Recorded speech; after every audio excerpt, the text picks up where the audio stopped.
Hey guys, வாங்க இப்போ நம்ம ரசப்பொடி எப்படி அரைக்கிறதுன்னு பார்க்கலாம். அதுக்கு ஒரு பேனில் ஒரு கப்பு சீரகத்தை போட்டுக்கலாம். அந்த சீரகம் சூடேறி லைட்டாக வெடிக்கிற ஸ்டேஜில் நம்ம பிளேட்டில் சேஞ்ச் பண்ணிக்கலாம். அப்புறம் அதே கப்லேயே ஒரு கப் நம்ம மல்லி போட்டு நல்லா சூடு ஏறினோடனே பிளேட்டில் சேஞ்ச் பண்ணிக்கலாம். அடுத்து அரை கப்பு மிளகு போட்டு அதுவும் சூடு ஏறினோடனே நம்ம பிளேட்டில் மாற்றிக்கலாம்.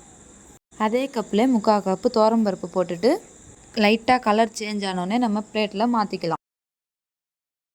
ஒரு கைப்பிடி கருவேப்பிலை போட்டுட்டு அது சூடு ஏறினோடனே பிளேட்டில் மாற்றிட்டு 10 காஞ்ச மிளகா போட்டு வறுத்துக்கலாம். அப்புறம் இது ஆறின உடனே நம்ம அரைக்கலாம்.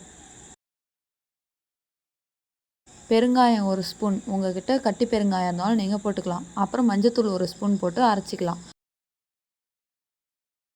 அரைக்கிறப்ப சாஃப்டாக அரைக்காமல் கொரன்னு அரைக்கணும். அப்போ தான் ரசத்துக்கு நல்லாயிருக்கும். அவ்வளோதான், நம்ம ரசப்பொடி ரெடி.